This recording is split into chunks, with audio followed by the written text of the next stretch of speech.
안녕하세요. 저는 올해 30살인 여자입니다. 저는 친정엄마가 일찍 돌아가셔서 아빠랑 친오빠랑 같이 남자 식구들하고만 함께 자랐어요. 그렇다 보니 여자애들이 흔히 가지고 있는 애교 떠는 방법도 잘 모르고 여자가 삶의 어자끼리 주고받으면서 얻을 수 있는 삶의 지혜 같은 것도 인터넷으로만 보며 터득을 했습니다.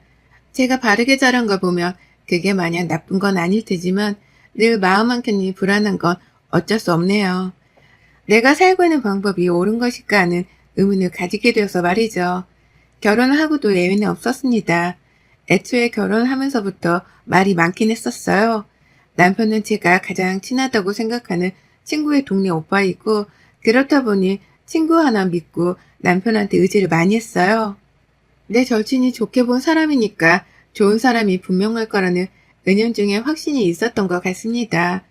하지만 결혼 준비를 하며 남편이 여러 번이나 돈을 아끼려고만 하는 티를 대가며 저를 쫌생이조차 이해해주지 못하는 천하의 이기적인 여자로 만들더군요. 식장을 꾸밀 때도 그 하나 꽃 하나도 낭비라며 놓지를 못하게 하더니 웨딩드레스가 제 몸보다 훨 큰 것이었음에도 불구하고 가격이 더 저렴하다면서 그걸로 예약하라고 우기다가 저 몰래 드레스까지 바꿔쳐 예약한 게 바로 제 남편이었어요. 결혼식 당일날 드레스가 바뀐 걸 보고서 울지도 못하고 그렇다고 웃지도 못하고 모른 척 손님 맞이를 하느라 바쁜 남편을 보며 속으로 얼마나 욕을 퍼붓는지 모릅니다. 보는 사람마다 그 사이에 살이 빠졌냐며 제 드레스 걱정을 하는데 수치스러워 제대로 얼굴을 들고 입장조차 하기 힘들었어요. 그 와중에 저희 남편한테는 홀어머니가 계셨는데요. 어머니께서는 신부 측에는 아빠 하나 달랑, 신랑 측에는 엄마 하나 달랑. 이러다 우리 둘이서 시골리란 말도 나오겠네. 아이고, 보기 남사스러워라. 라는 농담을 해가면서 불만을 표현하셨답니다. 둘 다 한부모 가정에서 자란 게 자랑도 아닌데 결혼식을 꼭 치렀어야 했냔 말씀이었죠. 그 말을 들은 저희 오빠가 식 당일날부터 이 결혼을 물리겠다고 얼마나 기를 쓰며 절 설득했던지요. 그걸 겨우 말리고 참아가면서 결국 제 발로 이 집안에 들어와 식구가 되기로 했었습니다. 아빠랑 오빠 가슴에 상처를 입힐 수 없다며 저 혼자 한 번을 참아보겠다는 말과 함께 혼인신고도 했어요. 그렇게 살다 보니 대체로 괜찮아지더라고요. 쫌생이스러워서는 여자의 한 번뿐인 결혼식까지 돈만 아끼려 하다가 와이프한테 상처를 줬던 남편도 살아보니 제같이 가족이라고 생각이 되는지 평범한 가장스러웠습니다. 저나 남편이나 둘 다 맞벌이를 하고 있었기 때문에 수입은 대체로 둘이 살기 괜찮았는데요. 생활비도 반반, 큰 지출을 하지 않고 외식조차 아끼려고 하는 걸 보면서 그냥 전략이 몸에 밴 사람이구나 싶었습니다. 연애 때보다 저랑 데이트도 덜 하려고 하고 저한테 선물 하나 사주는 걸 아까워하는 게 보이는 것이 가슴 아프긴 했으나 차라리 전략할 줄 아는 남자랑 사는 게 돈 모으긴 좋겠다 싶어서 좋은 쪽으로 이해를 하려 했죠. 하지만 시어머니 문제만큼은 좋은 쪽으로만 이해를 하기가 힘들었어요. 어머님이 하시는 행동은 그 하나하나가 정말 기괴했거든요. 아무래도 어머님이 혼자 사시는 분이다 보니 외로움이 많으실 것이란 것 정도는 저도 잘 알고 있습니다. 저희 아버지가 혼자 사시면서 많이 외로워해 오셨으니까요. 그래서 결혼식 하며 저희 아버지가 호랍이라는 게 부끄럽단 티를 내는 신뢰를 범하셨음에도 가끔씩이라도 안부 연락을 해드리려고 노력을 했습니다. 저도 직장 다니며 사느라 일상이 여유 있는 편은 아니었지만 그럼에도 시간이 날 때면 어머님께 한 번씩이라도 목소리를 들려드리고자 했죠. 그게 아랫사람 된 도리인 줄 알았어요. 하지만 어머님은 아랫사람이 그렇게 예의를 갖춰서 먼저 다가가려 함에도 불구하고 단 한 번은 마음조차 열어주지 않으시더라고요. 어른이라면 다가와주는 아랫사람에게 고맙다는 말 한 번이라도 할 법한데 어머님께서는 처음부터 참 한결같이 매정하셨어요. 제가 지금 결혼한 지 이제 막 10개월이 되어가는 중입니다. 그런데 지난 10개월 동안 시어머니 때문에 속이 부글부글 끓었던 적이 한두 번이 아니었어요. 사연을 적기 위해서 다시금 곰곰이 생각을 해보니 어머니께서는 틈만 나면 저에게 질투 같은 감정을 보이곤 하셨죠. 당신 아들이랑 사는 며느리인데도 말입니다. 남편이 돈을 많이 아끼는 사람이었지만 그래도 밖에서 사 먹는 것보다는 집에서 사 먹는 게 낫다며 집밥만큼은 잘 해먹으려고 했거든요.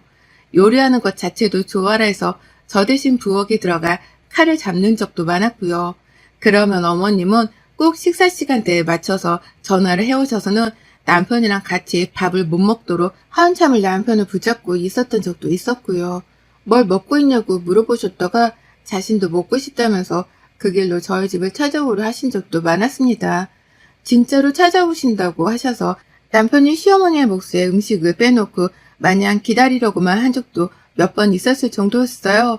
기다리는 동안 저는 혼자 밥을 먹겠다며 숟가락을 한번 들지를 못했고 엄격결에 집에 오시겠다는 시어머니를 기다리며 밥이 식어가는 걸 지켜만 봤습니다. 그렇게 시어머니가 오시고 나면 남편 옆에 꼭 붙어서 밥 먹고 수다 떨고 남편이랑 재미를 보다가 느지막이 집에 가기 싫다 라고 하며 시댁으로 돌아가셨고요. 남편이랑 주로 하는 데이트가 집에서 영화 보고 밥해 먹으며 지내는 것이다 보니 저도 지루함을 느끼는 중이었는데 이런 와중에 시어머니까지 합세를 해서 데이트에 끼겠다고 하면 당연스레 화가 날 수밖에 없었어요. 시어머니께 드는 돈은 하나도 아깝지가 않은지 남편은 시어머니만 오면 냉동실에 냉동까지 해가며 아끼려고 한 식재료들을 마구 꺼내서 요리를 했고요. 저는 사이좋은 두 모자 사이를 지켜만 보며 나는 정말 아직 남이구나 싶었답니다.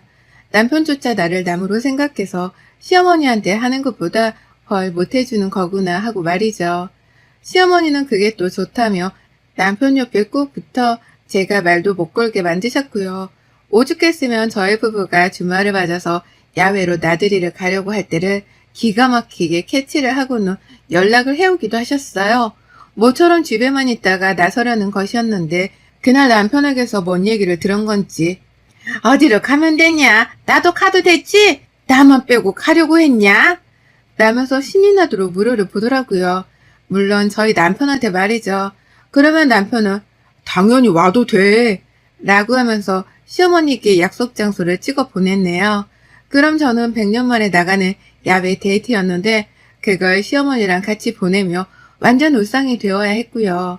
저희 집에 오실 때마다 제가 뭘 입고 있는지도 차근차근 보고 한 번은 제가 머리를 좀 따서 올렸더니 환갑이 다 되어가는 그 나이에 머리를 따서는 제가 한 것처럼 올려선 집에 찾아오셨더라고요.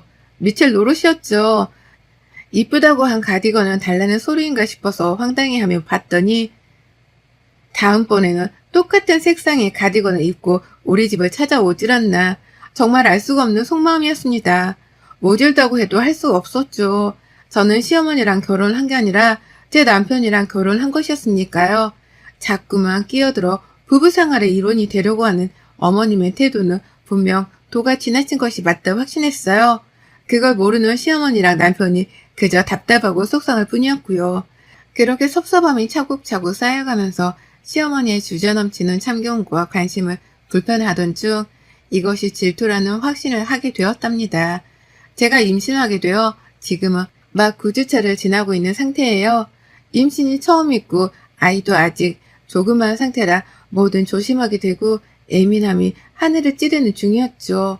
거기에 더불어 입덧까지 말도 못하게 하는 바람에 실제 구토를 하며 신경이 많이 날카로워졌습니다. 그러는 와중에 우리 어머님은 저 임신했다는 소식을 듣고서도 그 사이 임신할 짓을 한 거야? 라며 애문 것에 먼저 놀라시더니 제가 입덧을 하는 중이라 집에서 남편조차도 먹고 요리하는 것을 내심 가려하며 하고 있었는데 전화를 해선 언제 먹으러 오라 불러줄 거냐면서 하루가 멀다 하고 남편을 부르셨어요. 문자로 해도 되고 남편이 퇴근하는 길이나 점심때에 연락을 하셔도 될 텐데 꼭 저녁 시간에 같이 있으면 전화를 하셔서는 무슨 할 말이 그리 많으신 건지 하시던 얘기를 또 하고 또 하고 정말 같은 여자로서 임산부를 전혀 배려도 안 해주고 그렇다고 며느리를 예쁘다고 해주지도 않는 것이 한마디로 답도 없는 분이셨답니다. 그걸 똑바로 끊어내지 못하고서 할 말 다 들어주고 앉아있느라 구토하는 와이프를 뒷전으로 두고 있는 남편도 똑같긴 마찬가지였고요. 그러다 제가 나흘 전 토요일 밖에서 사먹는 빙수가 너무 먹고 싶은 거예요. 더워 죽겠는데 빙수도 먹고 싶고 집에 있으려다가 남편한테 정말 조르고 졸라 나갔습니다. 집에서 얼음이라도 갈아 먹으라고 하는 남편의 무심한 말이 상처였지만 그 상처가 더 오기가 되어서는 끝까지 데리고 카페를 찾아 나섰어요. 그렇게 카페에 막 도착을 해서 빙수를 시키고 앉아있는데 아니나 다를까 시모 전화가 걸려오더라고요. 분위기를 즐기고 싶어서 남편한테 말했습니다. 전화를 받지 말았으면 좋겠다고 말이죠. 그런데 우리 남편 저를 잠시 이해할 수 없다는 듯 쳐다보더니 시모 전화를 당당히 받아채더라고요. 시모는 어디냐고 물어봤을 테고 남편은 카페에 나와 있다고 대답을 했습니다. 그러자 우리 시어머니 이번에는 우리 남편을 본인이 있는 곳으로 불러내더라고요. 시댁 근처에서 밥 먹고 있는데 친구들이랑 같이 있으니 인사하러 오라고 말이죠. 와이프랑 데이트한다는 아들한테 오라 하는 시모도 황당했는데 남편은 마치 막 갈 사람 마냥 어딘데? 아, 그 식당? 언제까지 있는데? 라고 대답을 하더라고요. 그러니 제가 옆에서 제발 가지 말자 눈치를 줬죠. 남편은 시어머니께 양해를 구한 후 전화를 끊었고 제발 어디에도 가지 말고 여기 앉아 쉬면서 빙수만 먹자고 하는 제 말을 애초롭게라도 했던지 결국 안 가겠다고 합의를 했습니다. 그리고는 시어머니께 문자로 못 간다 대답을 대신 전했죠. 하지만 그로부터 1분도 채 지나지 않아 시어머니한테서 전화가 걸려왔어요. 이번엔 저한테로 직접 말이죠. 전화를 안 받을까 하다가 자꾸만 부재중이 걸려와 받았더니만 어머님은 제가 임신한 걸 아시면서도 대뜸 소리부터 지르시더라고요. 보통의 막장 시모들이 하는 짓거리처럼 저희 시모도 며느리 앞에서 목소리를 낮출 생각도 안 하고는 소리부터 지르는 겁니다. 야, 네가 가지 말자고 내 아들 꼬디 갔지? 어? 걔가 왜 안 온다고 하겠어? 다 너 때문이잖아. 내가 내 아들 부르는 건데 네가 뭐 네 옆에서 차단을 시켜. 네 남편이기 전에 내 아들이야. 내가 더 오래도록 네 남편 끼고 살았는데 왜 네가 옆에서 내 아들이랑 내 사이를 방해하냐고. 라고 말이죠. 믿기 힘들었어요. 내가 남편이랑 시어머니 사이에 첩도 아닌데 사람을 무슨 첩년 취급하는 게 정말 기가 막히도록 어이가 없었죠. 근데 더 웃겼던 게 뭔 줄 아세요? 앞에서 남편이 어머님 통화를 듣더니만 제 핸드폰을 뺏어가서는 대신 대답을 하더라고요. 아유, 우리 엄마 섭섭했네. 지금 갈 테니까 딱 기다리고 있어요. 라고 말이죠. 그리고 남편은 떠났습니다. 시어머니가 계시는 곳으로 가서 그 친구분들께 인사를 드리려고 말이죠. 임신한 와이프가 빙수 하나 먹고 싶다고 조르고 또 졸라서 겨우 나온 카페였는데 빙수가 채 완성이 되어 테이블에 나오기도 전에 남편은 혼자 그렇게 가버렸어요. 자기가 고부 사이 나빠지는 걸 어렵사리 방지하는 중이니까 딴지 걸지 말라면서 아주 당당하게 떠나버렸죠. 문자로 돌아오라고 나를 혼자 내버려두고 어딜 가냐며 비련의 여주인공 행세까지 했는데 남편은 그러더라고요. 엄마 말도 일리가 있지. 얘가 우리 엄마 자식이기도 한데 넌 그걸 하나 이해를 못해줘서 이렇게까지 싸워야겠냐? 뱃속 애기는 무슨 죄야. 임산부가 스트레스 받으면 애가 그걸 다 느낀다고 내가 몇 번을 말해. 빙수 먹고 얼른 집에 가 있어. 나도 빨리 갈 테니까. 라고 말이죠. 그렇게 전 그날 모든 신뢰를 잃었습니다. 남편을 향해 남아있던 대략 49% 정도 되던 신뢰를 잃은 것과 더불어 시어머니가 내 남편을 향해 아들 이상의 감정을 느끼는 최악의 홀씨임이라는 것까지 제대로 깨우쳤죠. 그리고 그날 저는 시어머니께 간 남편을 뒤로 한 채 혼자 빙수를 퍼먹다 결국 스트레스인지 먹은 것 때문인지 아이를 유산했어요. 집에 가 혼자 멍 때리고 벽만 보고 남편을 기다리는데 하혈을 하더라고요. 병원으로 혼자 119 불러갔더니만 얘는 이미 유산되어 버린 후였고요. 남편은 뒤늦게야 소식을 듣고 시어머니랑 같이 병원으로 찾아왔습니다. 시어머니가 식당에서 나와 굳이 시댁을 가지 않고 저희 집으로 남편과 함께 따라오셨던 모양이더라고요. 그랬다가 거실 한복판에서 제가 하혈한 흔적을 발견하고는 뒤늦게 연락을 취했고 그래서 병원까지 찾아온 것이었죠. 저요? 저희 친정아버지랑 오빠가 남편 멱살 잡고 주먹을 난리를 하실 때에도 말렸어요. 근데 그 옆에 따라온 시모 얼굴을 보니 못 참겠더라고요. 그래서 누워있다가 일어나자마자 시모 보란 듯이 남편 얼굴에 주먹을 날렸습니다. 와이프가 이 모양이 되었는데 너는 이제서야 병원에 기어오냐면서 사내 놈이 태어나서 쪽팔린 짓이란 짓은 다 하고 산다며 병원 떠나가라 소리를 질러가며 남편한테 울분을 토해내니 직원분들이 저를 진정시키는 사이 오빠가 열이 받다 못해 남편을 끌고 나가버렸어요. 시어머니는 그걸 말리겠다고 또 남편을 질질 잡아끌며 쫓아나갔고 그 바람에 아빠가 오빠를 돕겠다고 또 쫓아나가 버렸습니다. 그리고 얼마 지나지 않아 오빠가 문자를 보내왔는데요. 집에 가서 제 짐을 싸우겠다더군요. 이혼하게 만들 거니 딴소리 말고 바로 이혼도 하라고 하면서 말이죠. 그리고는 사진 하나를 보여주는데 와 세상에 남편이 저희 오빠한테 뒤지게 얻어맞고서는 제 짐을 오빠 대신 싸고 있더라고요. 시모가 안 보여서 시모는 어디 갔냐고 물으니 아직 집 정리도 안 된 집에 그 아줌마가 왜 기어들어와? 라고 하면서 대답을 했어요. 알고 보니 저희 오빠가 시모는 집에 못 들어오도록 문 밖에 내버려 두고 문을 잠궈버린 겁니다. 저희 오빠가 어릴 적부터 깡패는 아니었어도 불의를 보면 못 참고 사는 성격이었거든요. 저도 하나뿐인 여동생이라면서 애지중지 키운 게 제 오빠였고요. 그런 제가 유산까지 했다 생각을 하니 울분이 토해져서는 시모가 보는 앞에서 남편을 반 죽여놓은 걸로도 모자라 말 안 들으면 더 때리겠다며 집까지 데려와서는 시모를 문 밖에 내버려 두고 문을 걸어 잠궜더라고요. 그러니 시모는 밖에서 안절부절 못해 난리부르스를 치다가 저한테 하나둘 미안하다는 사과 문자를 해오기 시작했네요. 자신이 생각이 짧아서 제가 유산을 했다나 뭘 하나. 이제 와서 다 끝난 마당에 말이죠. 그러니 저는 이제 와서 그게 다 무슨 소용인데요? 라며 비스꽂는 말을 퍼부어가면서 연락을 차단한다 하고는 더는 답을 하지 않았습니다. 말도 섞고 싶지 않은 하찮은 존재였으니까요. 아직도 어이없는 제 몸뚱이를 보며 억울해서 눈물도 안 나오는데 그 와중에 저희 아빠랑 오빠는 제 짐을 싸다 말고 남편은 집에서 쫓아내 버렸다더라고요. 아무리 생각해도 제가 집을 나가는 건 아닌 것 같다면서 제 짐을 싸게 하다 말고 남편한테 짐을 싸게 하고는 집에서 쫓아내버렸습니다. 이혼도 소송으로 갈 거고 애기 잃는 과정 동안 두 사람이 저한테 가했던 압박은 증거로 싸잡아서 무조건 고소할 거라며 으름장도 단단히 놓았다고 하고요. 저는 나중에야 남편이 짐을 빼고 나간 집으로 퇴원을 해서는 얘기를 전해 들었었습니다. 아직 다 빠지지 않은 남편의 물건들을 보며 마음이 허했어요. 그러나 한편으로는 그런 생각이 들더라고요. 이런 남편은 앞으로 평생 살면서도 내 편이 아닌 지네 엄마 편에 들며 내 속을 썩였을 놈이었을 거라고 말이죠.